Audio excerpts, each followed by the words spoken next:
오늘 말씀 에베소서 4장 25절 한 절입니다. 우리 짧으니까 우리 두 번 한번 같이 읽도록 하겠습니다. 에베소 4장 25절 올려주세요. 자막 시작. 그런즉 거짓을 버리고 각각 그 이웃과 더불어 참된 것을 말하라. 이는 우리가 서로 지체가 됨이라. 한번 더 읽겠습니다. 그런즉 거짓을 버리고 각각 그 이웃과 더불어 참된 것을 말하라. 이는 우리가 서로 지체가 됨이라. 아멘. 오늘 설교 제목은 그런즉 거짓을 버리고입니다. 자, 우리는 2주 전에 부활절을 기념했죠. 부활을 기억하고 또 부활을 경험하였습니다. 우리는 예수 그리스도의 은혜로 성령을 받아 영적으로는 이미 부활한 존재예요. 그리고 이제는 그 육적 부활을 소망하는 존재로서 이 땅에서 부활을 증거하는 자로서 보냄받은 존재다 라는 말씀을 2주 전에 부활절 날 우리가 받았습니다. 자, 육체를 입은 몸으로, 지금 현재 육체를 입은 몸으로 이제 행실로, 실천으로 우리는 부활을 증거하는 것이에요. 또한 우리는 이제 영적으로 부활한 성도이기 때문에 이제 지난주 말씀에서 배운 것처럼 날마다 심령이 새로워질 수 있는 것이에요. 영적으로 부활했기 때문에 가능한 것이죠. 심령이 새로워지길 또 기도하여야 하는 것이라고 했습니다. 그리고 그 기도 가운데 이제부터 옛사람을 벗어버리고 새 사람을 입는 이제 실천을 하는 거예요. 실천. 이제 오늘부터 그 실천을 하려고 합니다. 자, 하나님은 우리에게 불가능한 것을 요구하시는 분이 아니라고 했어요. 이미 할 수 있는 성령을 주셨고 새 생명을 주셨기 때문에 우리는 우리의 지성과 감성과 의지를 총동원하여, 즉 우리의 마음을 총동원하여 옛사람을 벗고 새 사람을 입는 그 일을 이제 시작하는 것이에요. 아멘. 시작하는 것입니다. 자, 부디 오늘 하나님께서 우리에게 주시는 말씀이 이제 성령의 은혜로 우리의 심령에, 그때 뭐라고 그랬죠? 입력된다고 했어요. 프로그램에 입력되듯이 우리의 심령이 정확히 입력돼서, 오늘 말씀 입력돼서 이제 옛사람을 벗고 새 사람을 입는 그 일을 위하여 저와 여러분이 온 힘을 다해 순종하길 바랍니다. 부활한 자로서 부활을 증거하는 자가 바로 저와 여러분이길 주님의 이름으로 축원합니다. 자, 이게 순종하는 게 부활을 증거하는 거예요. 자, 오늘 본문부터 시작해서 이제 에베소서가 거의 끝날 때까지 우리는 매우 구체적으로 옛사람을 벗고 새 사람을 입는 것이 무엇인지에 관한 말씀을 받을 것이에요. 어쩌면 매우 힘든 여정이 될 수 있을 것입니다. 누가 좋겠어요? 잔소리 듣는 게. 정말 이 길을 걸어가다 지칠 수도 있을 거예요. 그래서 제가 설교를 준비하면서 고민을 하였습니다. 강해 설교가 좀 원망스러웠어요. 피할 수만 있으면 피하고 싶습니다. 그래서 이번 주부터는 이 에베소서 강해 설교를, 이 6장밖에 안 되는데 꽤 오래 했어요. 에베소서 강해 설교를. 그죠? 뭐 금방 끝날 줄 알았죠? 근데 이렇게 오래 걸렸어요. 그래서 아예 이번 주부터는 두 가지 생각을 했어요. 에베소서 강해 설교를 그만두고 다른 본문으로 할까? 뭐 시국도 어려운데 나도 한번 정치 설교 한번 해봐? 이런 생각도 해보고. 또 아니면 이번 주부터는 에베소서 이 후단부는 휙 넘어갈까? 막 하루에 한 장씩, 한 주에 한 장씩, 아니 몇 구절 모아서 막 그런 생각을 했어요. 왜냐하면 제가 이걸 하다 보면 제가 이 설교자로 계속 강단에 설 수 있을지, 이 목사라는 직분을 감당할 수 있을지, 저의 이 자격 없음이 드러나는 것을 감당할 수 있을지, 그런 생각이 휘몰아쳤다고요. 또 저뿐만 아니라 우리 성도님들 얼마나 힘들까 라는 생각에 뒤처지게 됐어요.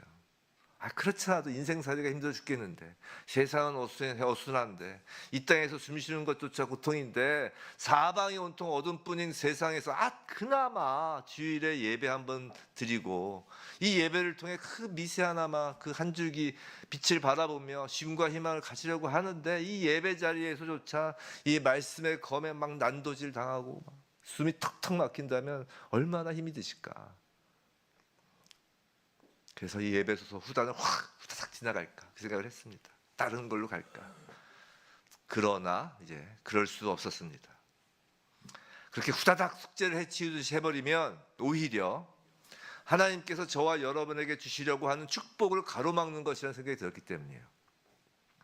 저와 여러분이 누릴 수 있는 이 땅에서의 천국, 이 땅에서 그 기쁨이 가득한 하나님 통치를 누리는 기회를 놓쳐버릴 수도 있다는 생각이 들었기 때문입니다. 그래서 오히려 차분히 가려고 합니다. 차분히. 성도 여러분, 하나님은 그 무엇보다 이 땅에서 당신의 자녀들에게 주목하십니다. 뭐 가요 중에 뭐 내가 뭐 주인공, 내가 뭐 챔피언 뭐 그런 게 있지만 그게 아니라 하나님 눈에는 여러분이 주인공이에요. 하나님 눈에는 당신의 자녀들에게 주목하시는 거예요. 우리 주님은 그 무엇보다 당신이 이 땅에 남겨두신 당신의 몸인 교회에 관심을 갖고 계시다고요. 만약 우리가 앞으로 주어지는 이 하나님 말씀, 이 에베소서 말씀에 어떻게 해서든지 맞춰 살려고 애쓴다면 하나님은 눈을 동그랗게 뜨시고 박수를 치고 응원하실 거예요. 우리 주님은 하늘 보좌 우편에서 앉아 계시다가 우리가 막 어떻게든지 이걸 맞춰 살려고 애쓰면 갑자기 놀라서 벌떡 일어나실 거예요. 아니, 아직도 저런 애들이 있단 말이야? 아니, 저런 교회가 아직도 있다고? 라면서 말이죠. 그렇기 때문에 이제부터 옛사람을 벗고 옛사람을 벗고 새 사람을 입는 그 길을 걸어가는 우리의 여정은 그냥 막 힘들고 어렵고 그런 길이 아니에요. 하나님의 응원과 주님의 박수를 받으며 걸어가는 기쁨이 넘치는 길이라고요. 그렇잖아요. 후다닥 뛰어갈 필요가 없는 거예요. 말씀에 순종하는 길은 괴로운 길이 아닙니다. 반대로 지금까지 괴로움에서 벗어나는 길이에요.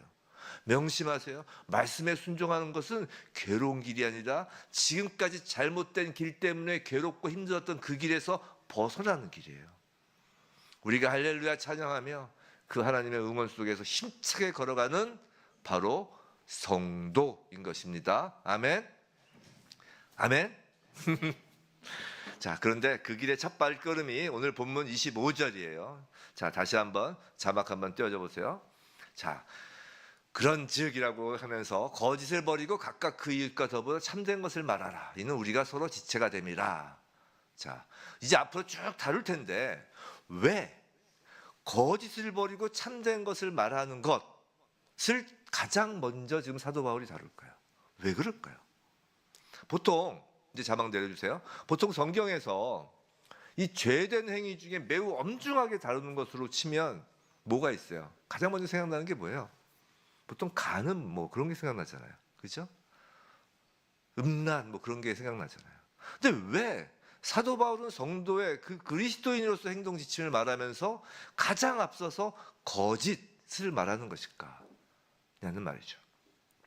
일단 문맥에서 그 이유를 찾을 수 있을 것 같아요. 25절 아까 본 것은 이제 그런즉으로 시작했어요. 오늘 설교 제목도 그런즉 이제 거짓을 버리고 이제 그런즉 즉 앞에서 언급한 말씀도 관련되어 있다는 것이죠. 그럼 그 앞에 말씀을 봐야 돼요. 4장 24절을 봐야 되겠죠. 4장 24절 제가 읽어드릴게요. 하나님을 따라 의와 진리의 거룩함으로 지으심을 받은 새 사람을 입으라. 자, 이 구절을 이제 헬라어 원문으로 보면 이제 헬라어 원문이니까 우리말과는 어순이 당연히 다르겠죠. 근데 원어에서는 24절 이 문장 맨 끝의 단어가 알레데이아스라는 말로 진리로 끝이 나요. 이해되셨어요? 그러니까 원어 성경에서 이 24절 맨 마지막 끝의 단어가 진리란 단어예요. 그러니까 이런 거예요. 진리. 이 문장이 끝나고 바로 그 다음에 사도 바울이 그런즉 이제 진리에 대한 실천사항을 내가 말하겠다라는 것이라고요. 자, 그런데 단순히 문맥상의 이유로 이 거짓과 참된 것으로 이제 실천사항을 시작하는 것만은 아니에요. 일단 문맥상은 그래서 그런 것이고 그것뿐이 아닙니다. 더 본질적인 이유가 있죠. 일단 성경에서 거짓을 버려야 한다는 말을 할 때는 도덕적인 사람이 되라는 의미가 아니에요. 이건 소속 진영의 문제입니다. 이런 거예요. 진리는 하나님의 대표적인 속성이에요. 야고보서 1장 10절에 이런 말씀이 있어요. 하나님은 빛들의 아버지로서 그는 변함도 없으시고 회전하는 그림자도 없으시다 라는 말씀이 있어요. 즉 하나님께서는 어둠이 전혀 없으신 거예요. 하나님께서 하지 못하시는 것이 딱 하나 있는데, 하나님은 전지전능하셔서 다 하실 수 있다고 생각하지만 딱 한 가지 못하시는 게 있는데 그건 하나님은 거짓을 하실 수 없어요. 그럼 이 거짓은 누구의 몫이냐? 이건 마귀는 거짓말쟁이요, 거짓이 마귀의 본질이잖아요. 이건 마귀의 몫이에요. 그래서 예수님도 요한복음에서 너희는 너희 아비 마귀에게서 났으니 너희 아비의 욕심대로 너희도 행하고자 하느니라. 그는 처음부터 살인한 자요 진리가 구속이 없으므로 진리에 서지 못하고 거짓을 말할 때마다 제 것으로 말하니 이는 그가 거짓말쟁이요 거짓의 아비가 되었습니다 라고 요한복음 8장 44절에서 말씀하신 거라고요. 자, 쉽게 말씀드려서, 자, 거짓은 마귀에게 속한 것이고 진리는 하나님께 속한 것입니다. 어렵지 않죠? 자, 이 거짓을 버린다는 것은 뭐냐면 이 마귀에서 이렇게 벗어나서 참된 것을 말하는 것, 즉 이제 소속이 하나님께로 옮겨진다라는 의미예요.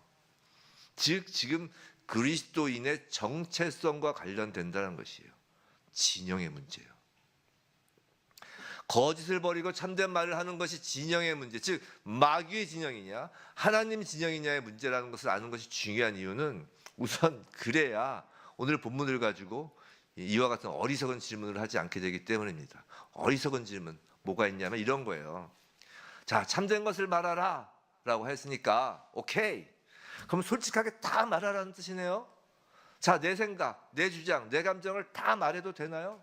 지금 교회에 대한 이야기잖아요. 자, 교회 안에서 내가 있는 대로 다 얘기해도 되나요? 내가 생각나는 거, 내 느끼는 거. 뭐 예를 들어서 오늘 찬양이 너무 길었어요. 오늘 찬양 내 마음에 안 들었어요. 오늘 싱어들이 좀 이상했어요. 박자가 틀렸네요. 오늘 목사님 설교가 너무 길어요. 오늘 좀 길 거예요. 오늘 정말 길 거예요. 목사님 설교 너무 길어요. 음식이 왜 이래요? 오늘 음식 아마 피자와 이제 치킨을 아마 오늘 주문했을 거예요. 나 피자 치킨 먹으면 난 안 돼요. 음식이 왜 이래? 나 한 번이라도 물어보고 시키지. 이렇게 조금이라도 내 마음에 들지 않는 것을 보면 솔직하게 다 말해도 되겠네요? 라는 어리석은 질문을 하지 않게 된다고요. 진영으로 보면. 자, 가만히 보세요. 지금 성경은 참된 것을 말하라고 했지 무조건 있는 대로 다 말하라고 하지 않고 있어요. 자, 참된이란 이제 진리라는 것이고 그 소속이 하나님 편에 있다는 것이에요. 하나님은 사랑이시죠. 즉 참된 말이란 솔직한 있는 그대로를 다 쏟아내는, 내 감정과 내가 기분 나빴던 거 이런 나의 모든 것을 막 배설물처럼 쏟아내라는 것이 아니라 하나님 안에서 하는 말이라는 것이에요. 그래서 에베소서 4장 15절에는 이런 말씀이 있어요. 오직 사랑 안에서 참된 것을 하여. 똑같은 참된 것인데 사랑 안에서 하라라는 말씀이 있는 거라고요. 우리는 하나님 진영 안에서 참된 말을 하는 것이에요. 그냥 있는 대로 내 마음대로 쏟아내는 것이 아니라. 자, 이 참된 것에 대해서 좀 일부를 봤어요. 자, 그럼 거짓이란 것도 단지 실체적 진실과 다른 틀린 말을 하는 것이 아닌 것을 우리가 알아야 돼요. 자, 생각해 보세요. 여러분은 사실을 전부 정확히 알 수 있나요? 여러분 정말 세상에 일어난 일의 그 진실을 다 알아요? 다 모르잖아요. 솔직히 우린 정직하게 말한다고 생각하면서 말해도 실제로는 거짓말도 될 수 있는 거예요. 그렇잖아요. 지금 성경에서는 우리가 하는 모든 말이 사실에 부합하느냐 아니냐로 우리를 올가매려고 하는 것이 아니라고요. 그런 식으로 하면 사실 모든 말이 거짓말이에요. 마치 뉴스에서 나오는 말들이 거짓말 잔치인 것처럼 말이에요. 실체적 진실을 모른 채 자신들이 하는 말이 거짓인지 아닌지조차 모르고 하는 말들이 얼마나 많냐는 것이에요. 근데 지금 성경에서 말하는 거짓은 다시 말씀드리지만 이건 소속의 문제라고요.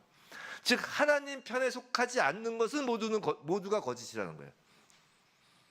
실제와 다른 말이 거짓말인 건 맞지만 지금 하나님 편에 속하지 않고 하나님 진영을 무너뜨리려고 하는 거짓에 대하여 지금 성경은 주의를 요구하는 거라고요. 하나님 진영에 속하지 않는 것은 모두가 거짓이에요. 세상이 하나님 진영에 속하지 않는 모든 말들은 다 거짓이에요. 그것이 과학이라는 이름으로 하든, 그것이 도덕이라는 이름으로 하든, 그게 뭐 이성이라는 이름으로 하든, 그게 뭐 사람 어떤 이름을 갖다 붙여도 하나님 진영 안에 속하지 않는 것은 다 거짓이라는 거예요. 성경에서 말하는 거짓은 그거예요.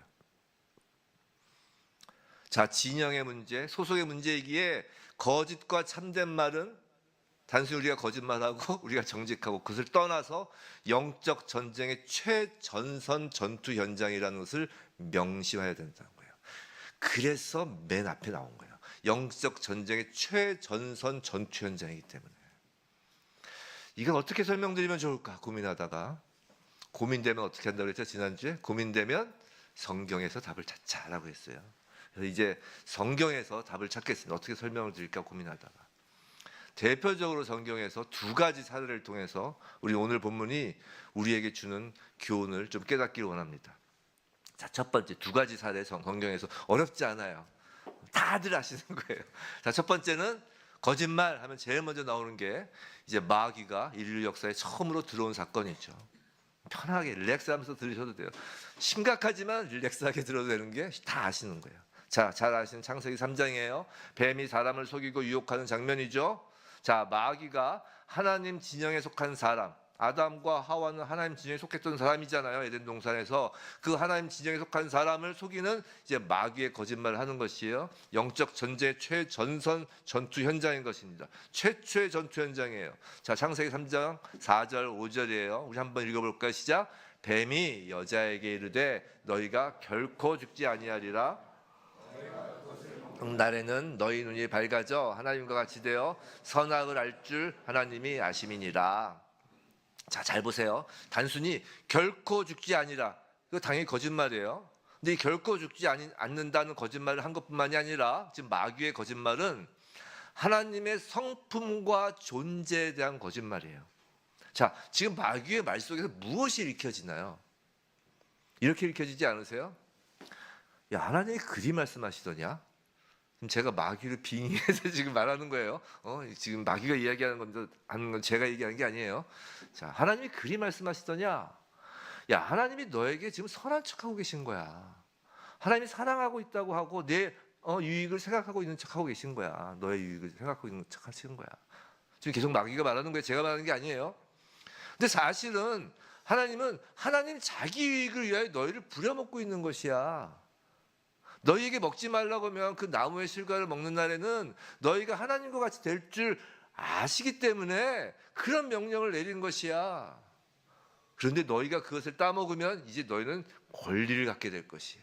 하나님과 같이 될 것이야. 너희의 권리를 주장할 수 있을 것이야. 지금 하나님은 너희를 사랑하시는 것이 아니라 오히려 너희를 대적하고 계신 거란다 라고 읽히지 않으시냔 말이에요. 마귀는 거짓말의 아비가 되어 그런 거짓말을 좀 늘어놓는 것이에요. 이 거짓말이 모든 인간의 고통의 원인이 된 것이에요. 여러분 지금 삶 속에서 고통스러우신가요? 이 마귀의 거짓말에서 시작된 거예요. 그것이 타락을 불러왔고 우리가 알고 있는 인류 역사라는 것을 불러온 것이에요. 성도 여러분, 여러분은 지금 하나님 편에 속한 하나님의 자녀가 맞습니까? 아멘? 아멘. 자, 그러면 이제 사탄이 여러분에게 그런 거짓말을 불어넣는 것이에요. 여러분의 마음에 이런 거짓말이 있으면 안 됩니다. 자, 이런 마음이 있는 거 이거 거짓말이에요. 거짓이에요. 뭐냐? 자, 하나님이 나를 정말 사랑하시는 거 맞나? 아, 하나님이 이 정도도 해주시지 않으시나? 아, 정말 나를 사랑하신다면 이 정도 해줘야 되는 거 아니야? 아, 예수 믿는 게 이 정도야? 아, 내 삶이 달라진 것이 없잖아. 아, 내가 그렇게 예배 드리고 주일 예배 안 빠지고 내가 이렇게 봉사하는데 아, 왜 이러시지? 하나님이 우리를 부려먹으려고 그런 희생과 헌신을 강조하시는 거 아니야? 아니, 맞아 이게? 날 사랑하신 게 맞아? 이런 생각은 성령이 입력한 진리의 말이 아니라는 것이에요. 마귀가 입력한 거짓말이라는 것이에요. 하나님을 향한 의심의 말, 하나님을 향한 불평의 말은 마음속에 품지 말아야 하는 것이에요. 입에 내지도 말아야 하는 것이에요. 그래서 저도 지금 제 자신한테 하는 말이에요. 입에 내지도 말아야 돼요. 거기서부터 교회, 주님의 몸됨은 무너지게 되는 거라고요. 에덴 동산이 무너진 것처럼 말이에요. 자, 영적 전쟁이라고 했어요. 마귀는 하물며 하나님이신 예수 그리스도께까지 도전을 하였다고요. 자, 마귀가 예수를 향하여 세 가지 도전을 하는데 첫 번째가 무엇이었어요? 내가 만일 하나님의 아들이어든 명하여 이 돌들로 떡덩어리가 되게 하라 였죠. 두 번째는 뭐였어요? 내가 하나님의 아들이어든 성전 꼭대기에서 이제 뛰어내리라 천사들이 다 수정들어 받들 것이다 잖아요. 여기서 핵심 말이 뭐예요? 핵심 말이 네가 하나님의 아들이여든이에요. 성도 여러분, 사단은 지금도 하나님께 속한 하나님의 자녀들, 바로 여러분에게 네가 하나님의 아들이여든이라고 한다고요. 그렇게 해서 그 하나님의 진영에서 끌어내서 이제 마귀의 자신의 진영으로 끌어들이려고 계속해서 저와 여러분의 하나님의 자녀로서의 정체성을 흔들어 대는 것이라고요. 내가 믿는 하나님이 너를 사랑하시고 너를 보호하신다면 사업에 성공할 거야. 내가 믿는 하나님이 너가 정말 하나님의 자녀라면 건강해질 거야. 어떻게 아버지가 아들을 안 고쳐줘? 내가 원하는 것을 가질 권리가 너에게는 있는 거야 라고 이렇게 거짓말로 흔드는 거라고요. 그럼 이런 마귀에게 속한 거짓을 버리고 참된 것을 말한다는 것은 무엇일까요? 예수께서 마귀에게 하신 대답이 바로 그 참된 것이에요. 잘 아시잖아요. 예수님의 대답, 사람이 떡으로만 살 것이 아니요 하나님 입으로부터 나오는 모든 말씀으로 살 것이다. 놀랍죠. 또 주 너의 하나님을 시험하지 말라. 주 너의 하나님께 경배하고 다만 그를 섬기라, 이거잖아요.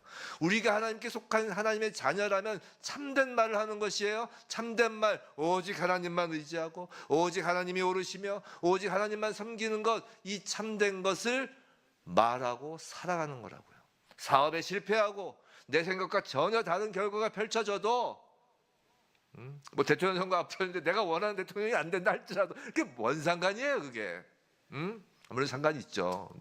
대한민국 일이니까. 근데 전혀 다른 결과가 펼쳐져도, 설사 건강을 잃어도 그때 하나님이라면 어찌 이러실 수가 있어요? 라는 불평으로 나의 권리, 나의 자격됨을 말하고 드러내는 것이 아니라 하나님이 시기에 언제나 오르십니다.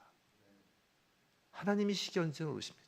그렇게 하나님의 선하심, 하나님의 진리를 말하고 드러내는 것이 참된 말이라는 것이에요. 그럼 이 창세기의 이 이야기가 지금 이 땅의 교회와는 무슨 연관이 있을까? 지금 교회 얘기잖아요. 오늘 분명히 본문에서 이웃과 더불어 참된 것을 말하라 라고 해서 공동체성을 지금 표현하고 있고, 또 이는 우리가 서로 지체가 됨이라 라고 해서, 다시 읽어드려요? 제가 다시 읽어드릴게요. 25절. 그런즉 거짓을 버리고 각각 그 이웃과 더불어 참된 것을 말하라. 이는, 그 목적이 뭐라고요? 이는 우리가 서로 지체가 됨이라. 그 이유가 서로 지체가 됩니다. 즉 그리스도의 몸된 지체가 되기 위함, 즉 교회가 교회답게 되기 위해서 거짓말을 버리고 참된 말을 하라고 명령하시는 거잖아요. 그런데 지금 창세기의 그 마귀의 거짓말이 지금 이 교회와 무슨 연관이 있느냐 말이에요. 아까 대표적으로 두 가지 사례를 성경에서 말씀드린다고 했죠. 하나가 남았어요. 그거를 보면 이제 이해가 되실 것입니다. 이제 두 번째 사례입니다. 자, 거짓과 참된 말과 관련된 영적 전쟁의 그 최전선 전투 장소. 자, 두 번째 사례는 다들 아시는 뭐겠어요? 맞춰보세요. 아나니아와 삽비라 사건인 거예요. 이 이야기는 많이들 아시죠? 많이들 아셔도 모르시는 분들도 계실 수 있어요. 그러니까 그것을 한번 쭉 빠르게 본문만 한번 보겠습니다. 사도행전 5장이에요. 신약 193면이에요. 혹시 성경에 계신 분들은 아예 193면, 신약 193면을 딱 펼쳐놓으세요. 왜냐하면 한 번만 띄워주시기 잘 안 띄워드릴 거예요. 자, 사도행전 5장 1절부터 쭉 한번 빠른 속도로 우리 함께 읽도록 하겠습니다. 신약 193면 자막은 일단 있어요. 그러니까 쭉 한번 봅시다. 신약 193면 사도행전 5장 1절부터 11절까지 빠른 속도로 한번 읽을게요. 시작. 아나니아라는 사람이 그의 아내 삽비라와 더불어 소유를 팔아 그 값에서 얼마를 감춤해 그 아내도 알더라. 얼마만 가져다가 사도들의 발 앞에 두니 베드로가 이르되 아나니아여 어찌하여 사탄이 내 마음에 가득하여 내가 성령을 속이고 땅값 얼마를 감추었느냐.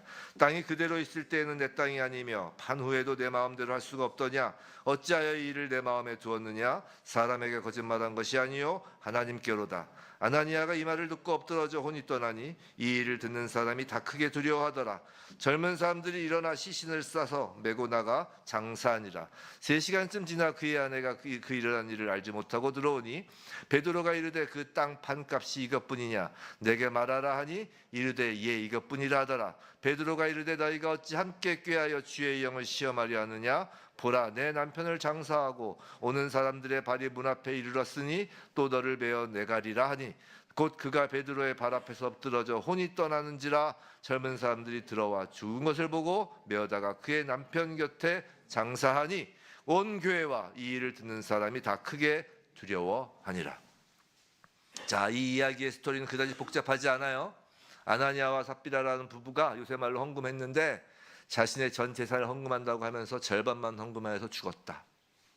그것도 둘 다 죽었다라는 스토리에 간단하죠. 그럼 이 말에 이 장면의 교훈이 야 헌금 잘못하면 죽는다. 야 그것도 둘 다 죽는다. 거짓말하면 죽는다. 예. 이 이야기가 주제일까요? 야 헌금 잘못하면 죽어. 헌금 속이면 11조 속이면 죽어. 뭐 헌금한다고 약속했다가 약속 안 지키면 죽어. 뭐 그런 건가요? 그런 게 아니에요. 이 사건은 성령이 임하고 교회가 세워지고 나서 최초로 발생한 아주 초유의 사건이라고요. 사람이 딴 데서 죽어나간 것이 아니에요. 교회에서 죽어나간 놀라운 사건이라고요. 지금 여기서 보면 혼이 떠나는지라, 10절에서 혼이 떠나는지라라고 했지, 혼이 떠난다는 성경의 표현은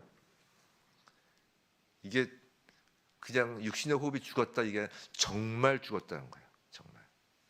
그러니까 구원을 못 받는다는 얘기야, 이건. 교회 안에서. 자, 이 이야기는 예수님이 재림하실 때까지, 이제 지금 2000년 동안 교회가 이어져 왔죠. 앞으로 계속 이어질, 예수님 재림 때까지 이어질 그 교회 시대 앞에 놓인 매우 중요한 이정표가 되는 장면이라고요. 사도행전에서 공식적으로 교회라는 단어가 처음 나오는 장면도 바로 이 장면이에요. 그래서 사도행전 보시다면 교회라는 단어가 여기서 처음 나와요. 자, 생각해 보세요. 하나님이 사람을 창조하셔서 에덴 동산에 두시고 그곳에 세우시는 하나님 나라를 침범한 그 마귀가, 그 창세기 때의 그 마귀가, 자, 이제는 예수께서 승천하시고 성령을 보내셔서 그 하나님 나라의 통로인 그 교회를 세우려고 지금 하는데 마귀가 가만히 있겠냐고요. 아니, 예수님한테까지 시험했던 마귀잖아요. 그 마귀가 지금 교회를 두고 앞에 두고 가만히 있겠냐고요. 이건 분명한 영적 전쟁이라고요. 자, 이게 영적 전쟁인 것을 알 수 있는 건 방금 우리가 읽은 사도행전 5장 3절에서 발견돼요. 다시 그 부분 보면 베드로가 뭐라고 하냐면, 베드로가 이르되 아나니아여 어찌하여 사탄이 내 마음에 가득하여라고 한다고요. 지금 무엇이요? 사탄이 가득했다는 것이에요. 지금 베드로는 분명히 아나니아를 책망하는 것이에요. 근데 지금 벌어진 일이 어디로부터 온 것인지를 명확히 알려주는 거라고요. 사단을 지목하면서 말이에요. 성도 여러분, 지금 아나니아 삽비라 부부의 거짓말에 대하여 성경은 단순히 개인적인 도덕심, 개인적인 정직함, 윤리 등을 말하고자 하는 것이 아니라고요. 물론 그것도 중요하지만 그게 주제가 아니라는 것이에요. 자, 교회가 시작되었어요. 그리고 그리스도께서 재림하시는 그날까지 하나님은 이 교회를 통하여 하나님 나라를 세우시는 그 일을 하실 것입니다. 그 위에 다른 것을 하지 않으세요. 하나님은 하나님 나라를 교회를 통하여 이 땅에서 보여주시기를 결정하셨다고요. 그게 하나님의 결정이에요. 그러자 하나님께서 직접 세우신 그 공동체인 교회를 향한 사탄의 공격이 본격적으로 시작되었음을 알려주는 대목이 바로 이 사도행전 5장이라고요. 에덴에서 하나님과 동행하던 사람을 사탄이 공격하였듯이 성령님과 함께하기 시작한 교회를 사탄은 공격하는 거라고요. 그런데 아까 창세기와 지금 사도행전의 다른 점이 무엇이냐? 아까는 뱀으로 상징되는 사탄이 직접 거짓말을 하였다면, 지금은 사람인 아나니아와 삽비라 부부가 거짓말을 한다는 것이에요. 사탄이 부부의 마음속에 가득 들어가 있어서, 즉 사탄에 붙잡혀 있다는 것이에요. 자, 몸은 교회, 몸은 하나님 진영에 있는데, 주일날 예배는 드려왔는데 마음은 거짓의 세계, 사단의 진영에 속하였다는 것이에요. 몸이 예배당에 와 있다고 지금 예배를 드리는 게 아니란 말이에요. 하나님 진영이 아니라는 것이에요. 자, 그럼 아나니아와 삽비라는 어쩌다가 교회를 공격하는 사탄에 붙잡히게 된 것일까? 잘 들으시기 바라요. 이제 죄의 궁극적인 원인이 드러나는 것입니다. 오늘 설교 조금 길다고 그랬죠. 자, 이제 죄의 궁극적인 원인이 드러나요. 자, 거짓의 배후가 드러나는 것이에요. 자, 이건 방금 본 그 사도행전 5장 바로 앞에 나오는 장면, 그 말씀을 봐야 해요. 왜냐하면 사도행전 5장 1절에 아나니아라 하는 사람이 그의 아내 삽비라와 더불어 소유를 팔아라고 이렇게 한국말에는 이렇게 되어 있는데, 이 한국 번역본에는 나타나지 않지만 이 아나니아라 하는 사람, 그 앞에 그러나로 시작해요. 그러나, 즉 앞에 문장과 관련이 있다는 것이에요. 이 아나니아 삽비라 사건은 앞에 장면과 관련되어 일어난 것인데, 그럼 그 앞에 나온 사도행전 4장 32절부터 37절까지 한번 봐야 돼요. 한번 띄워줘 보세요. 자, 32절부터 37절까지인데 우리 빠른 속도로 한번 읽어볼까요? 시작. 믿는 무리가 한 마음과 한 뜻이 되어 모든 물건을 서로 통용하고 자기 재물을 조금이라도 자기 것이라 하는 이가 하나도 없더라. 사도들이 큰 권능으로 주 예수의 부활을 증언하니 무리가 큰 은혜를 받아 그 중에 가난한 사람이 없으니 이는 밭과 집 있는 자는 팔아 그 판 것의 값을 가져다가 사도들의 발 앞에 두매 그들이 각 사람의 필요를 따라 나누어 줌이라. 구브로에서 난 레위족 사람이 있으니 이름은 요셉이라. 사도들이 일컬어 바나바라. 번역하면 위로의 아들이라 하니 그가 밭이 있음에 팔아 그 값을 가지고 사도들의 발 앞에 두니라. 아멘. 그러나 하고 이제 나오는 거예요. 자, 예루살렘 교회에서 성도 서로가 재물을 통용하는 내용 다들 잘 아시죠? 이참 초기 교회에서 서로의 재물을 통용하는 것이 매우 바람직하고 이상적이라서 그래서 공산주의도 여기서 나왔다는 얘기도 있잖아요. 근데 공산주의는 성경적인 게 아니에요. 자, 일단 여기서의 그 교회에서의 서로의 재물의 통용의 전제 조건이 있어요. 4장 23절에 다시 한번 4장 23절만 띄워줘 보세요. 이거 우리가 좀 알고 넘어갈 필요가 있어요. 4장 32절. 자, 보면 뭐가 전제냐면 믿는 무리가 일단 전제예요. 일단 믿는 자야 돼요. 그 다음에 전제 조건이 뭐예요? 한 마음과 한 뜻이 되어요. 자, 무슨 말이냐면 아무런 강요가 없어야 된다는 것이에요. 빼앗는 것이 아니라는 것이에요. 나누는 것이라는 것이에요. 그래서 공산주의라는 그 이상은 전혀 성경적이지 않습니다. 그냥 거짓에 속한 것이에요. 일단 믿는 자도 아니죠. 유물론자잖아요. 그 다음에 이제 한 마음과 한 뜻이 아니잖아요. 뺏는 거니까. 여하튼 그런데 중요한 건 뭐 그 앞에가 아니라 오늘 본문과 주제와 관련돼서 사도행전 4장 36절 37절 방금 읽었던 데서 끝부분에 매우 중요한 인물이 한 명이 나와요. 우리가 익히 잘 아는 그 바나바가 이 바나바예요. 자, 보시면 이것이 바로 이제 그 아나니아와 삽비라 사건의 발단이 된 거라고요. 자, 구브로에서 난 레위족 사람 요셉이에요. 근데 그가 가지고 있던 밭을 팔아가지고 오죠. 근데 이 사람에게 사도들이 이름까지 지어준단 말이에요. 바나바, 위로의 아들. 지금 사도들이 이름을 지어줄 정도로 인정해주고 칭찬해준 거라고요. 그 모습을 아나니아와 삽비라가 보는 거예요. 자신들도 바나바처럼 인정받고 싶은 거예요. 성도 여러분, 이것이 죄의 궁극적인 원인이라는 거예요. 사탄이 창세기에서 아담에게 심어놓은 죄의 뿌리가 되는 거라고요. 하나님께서 선악의 과실을 먹지 말라고 하신 그 진리의 말씀보다 그 선악의 과실을 먹고 난 후에 자신의 모습을 기대하며 내 자신이 더 중요해진 것처럼 아나니아와 삽비라는 교회 공동체의 믿는 자들의 한 마음 한 뜻보다 자신이 인정받는 일이 더 중요해진 거라고요. 그것이 거짓의 아비인 마귀에 속한 마음이라고요. 성도 여러분, 죄의 궁극적인 뿌리는 바로 자기 존중, 자기 중심, 이기심, 자기가 죄의 뿌리예요. 그리고 그 모든 것은 거짓말하는 것과 관계를 맺게 되어 있다는 것이에요. 생각해 보세요. 우리는 이 말을 통하여 우리 자신을 가장 깊게 표현합니다. 다른 어떤 것보다 우리 하는 말을 통하여 우리 자신을 더 많이 표현해요. 말하는 것은 동물과 사람을 구별짓는 매우 중요한 요소예요. 동물은 어떻게 하죠? 행동을 통하여 자기의 본성을 표현합니다. 사람은 이 말이라는 특이한 능력을 가지고 있죠. 근데 말하는 능력은 이 타락한 사람의 자기 존중, 자기 중심, 이기심과 연관이 되어 있는 거예요. 타락한 사람은 자기가 다른 이들로부터 크게 생각되어지기를 바라게 된 거라고요. 크게. 다른 사람들의 칭찬을 받아보려는 소원을 가지게 된 것이. 사람들에게 인상을 심어주려는 욕망을 가지게 되었고요. 또 중요한 사람이 되어보려는 마음을 가지게 되었어요. 그러면 어떻게 되나? 이런 바람이 어떤 방식으로 이루어지나요? 거짓으로 이루어지는 것이에요. 자신을 과장하는 식으로 거짓말을 하기도 하고요. 겸손하는 모양으로 거짓말을 하기도 해요. 뭐 겸손은 아닌 것 같아요. 그것도 거짓말일 수 있어요. 어떻게 하든지 그 자기 중심, 자기 존중, 이기심, 자기 권리를 차지하려고 하는데 말을 그 수단으로 주로 사용해서 그게 이제 거짓말인 것이고, 말 이외에 또 다른 어떤 방법이라도 뭐 그것이 뭐 겸손이라는 이름이든 뭐 아니면 헌금 구제라는 이름이든 뭐 헌신이라는 이름이든 여하튼 자기 중심, 자기 존중, 이기심을 위한 것이라면 그 모두가 거짓이라는 것이에요. 아까 거짓이 뭐라고요? 하나님의 진영 밖에 있는 게 거짓이라고요. 그 모두가 거짓이에요. 마귀의 진영에 속한 것이라고요.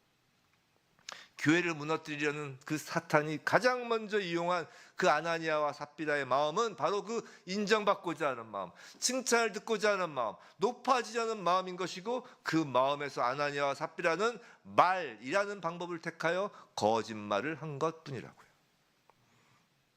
사실 교회 내에서 그런 거짓 유혹에 가장 노출이 되는 사람으로 치자면 누가 뭐라고 해도 저예요. 다름 아닌 목사입니다. 특히 설교할 때죠. 설교란 정말 하나님의 말씀을 두렵고 떨리는 마음으로 성도님들께 전달하는 일이어야 하죠. 혹여라도 잘못 전달될까, 이 해석을 잘못해서 잘못 전달할까 두근거리는 마음으로 해야 합니다. 가끔 해석이 필요할까? 그냥 각자 읽으시고 각자 그냥 하면 좋으련만. 근데 제가 잘못할까 봐 두렵죠. 그런데 이 설교 후에 성도님들의 반응이 어떠신지를 살피게 되는 저의 모습을 발견할 때마다 깜짝깜짝 놀라는 거예요. 아, 성도님들이 설교가 마음에 들지 않으면 어떡하지? 라는 생각이 들 때마다 깜짝깜짝 놀라는 거예요. 그렇게 사람의 인정을 구하는 모습을 발견할 때마다 여전히 제 안에 독사의 모습이 있음을 발견하는 거라고요. 예수님이 바리새인들과 서기관들, 이 독사의 자식들아 라고 하잖아요. 그 외식으로 그 모습이 발견되는 거예요. 아나니아와 삽비라가 특별히 심성이 나쁜 사람이 아니었을 거라고요. 아나니아라는 이름의 뜻은 하나님은 은혜로우시다라는 뜻이에요. 그럼 삽비라는요, 보석, 아름답다는 뜻이라고요. 우리도 부모님들이 다 좋은 이름 지어주셨잖아요. 우리가 비슷한 사람이라고요.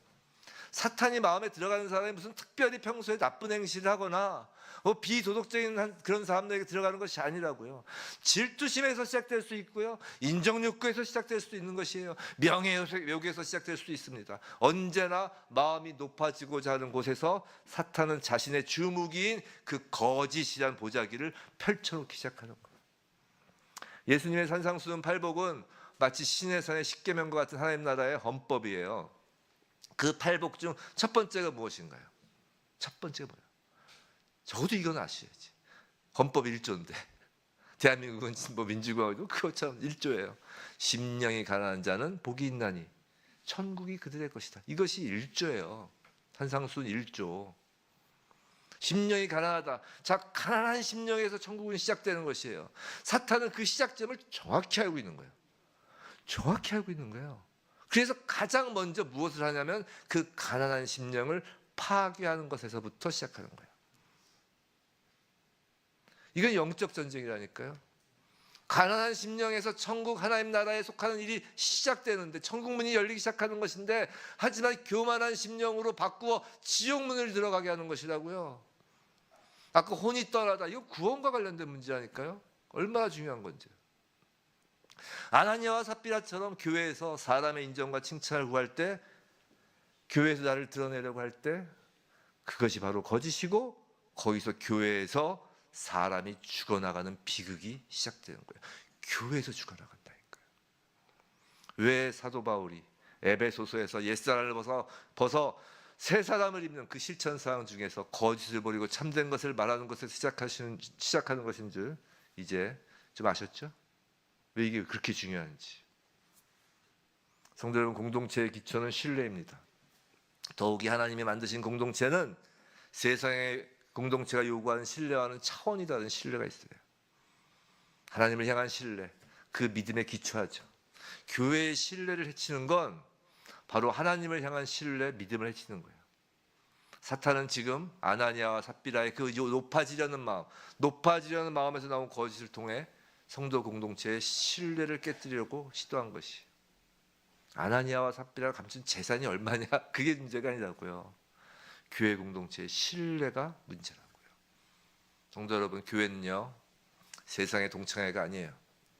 각종 협회, 포럼, 동호회 등과는 전혀 다른 공동체예요.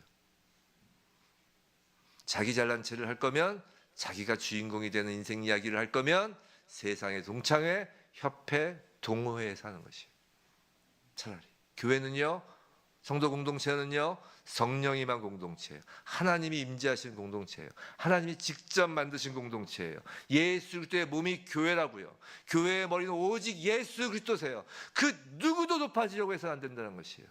누구도 사람이 주인공이 되려고 해서는 안 됩니다. 목사이건 장로이건 권사이건 직분자이건 교회를 수십 년을 다녔어도 늘 십자가 앞에서 심령이 가난한 자들이 모인 공동체가 교회예요. 심령이 가난해져야 돼요. 그래서 은혜를 필요로 하는 것이에요. 우리가 심령이 높아지려는 순간, 그 순간이 사탄의 거짓이라는 진영에 우리의 심령이 뺏기는 순간이라고요. 실천이라고 했습니다. 실천. 자, 행동이라고 했어요. 자, 한 가지를 권면드리고자 합니다. 제가 한 주에 한 가지씩 좀 권면을 드리려고 해요. 어렵지 않아요. 자, 근데 실천은 가능한 소극적으로 벗는 것보다, 옛사람을 벗는 것보다 적극적으로 입는 것으로 실천을 권면드리고 싶습니다. 왜냐하면 자꾸 소극적인 것을 이야기하면 막 그것만 강조하면 이렇게 앞으로 못 나가는 것 같아요. 우리가 이거 아까 얘기했죠. 우리가 이게 행진하는 거라니까요. 앞으로 나가야 되기 때문에 적극적인 것을 또 말씀드리고자 합니다. 적극적인 권면은 참된 것을 말하도록 애쓰면 좋겠어요. 자, 그럼 참된 것이 무엇일까? 진리예요. 자, 우리에게 참된 것, 진리는 뭐예요? 오직 예수와 관련된 것뿐이에요. 우리가 교회에서 간증이라는 이름으로, 우리 뭐 간증회 같은 건 잘 안 하지만 간증이라는 이름으로 얼마나 자기 이야기, 자기 중심의 이야기를 하는 줄 아세요? 근데 간증은 예수 이야기를 하는 거예요. 가끔 보면 간증이 거의 뭐 인생 역전 스토리처럼 뭐 그렇게 이렇게 나오는데, 간증은 간증이 아니. 그건 이제 가끔 그 TV나 그런 다큐멘터리에 나가셔서 하는 거지. 그런 거는 교회 간증은 예수 이야기하는 거예요.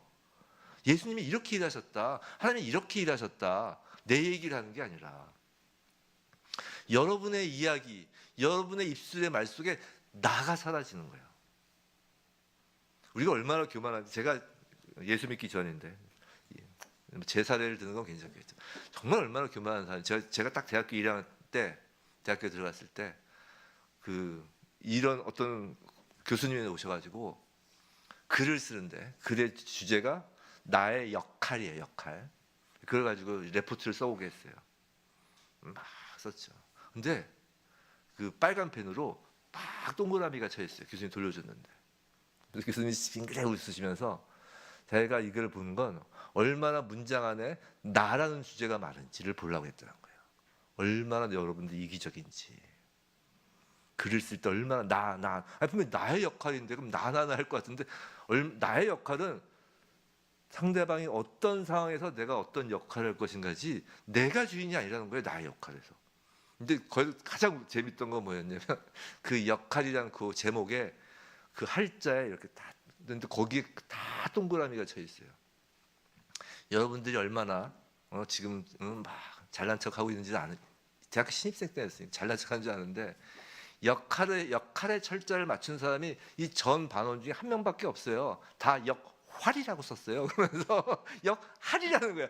여러분은 역할의 그 스펠링도 모르는 사람인데 뭘 이렇게 나나 하세요? 아예 확 죽여놓으시더라고요. 우리의 인생 속에 나라는 주어가 사라져야 되는 거예요.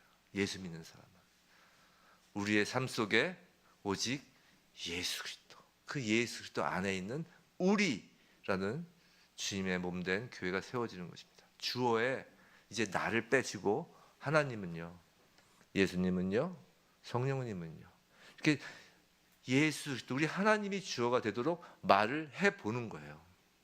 말을 해보는 것입니다. 특별히 교회에서는 내가 옛날에 왕년 이게 아니라 내가 옛날 이런 경우 이게 아니라, 예수님은요, 예수님은 이러셨어요. 제가 볼 때 예수님이 이런 것 같아요. 예수님이 주어가 되보라고요. 부디 산지교회 모든 성도가 이 사단에 속한 자기중심, 자기자랑, 자기의를 위한 거짓을 버리고 서로 더불어서 참된 것, 즉 예수 그리스도를 말하고 자랑함으로 우리가 그리스도의 정말 몸된 지체로서 교회를 이루어가길 주님의 이름으로 축원합니다.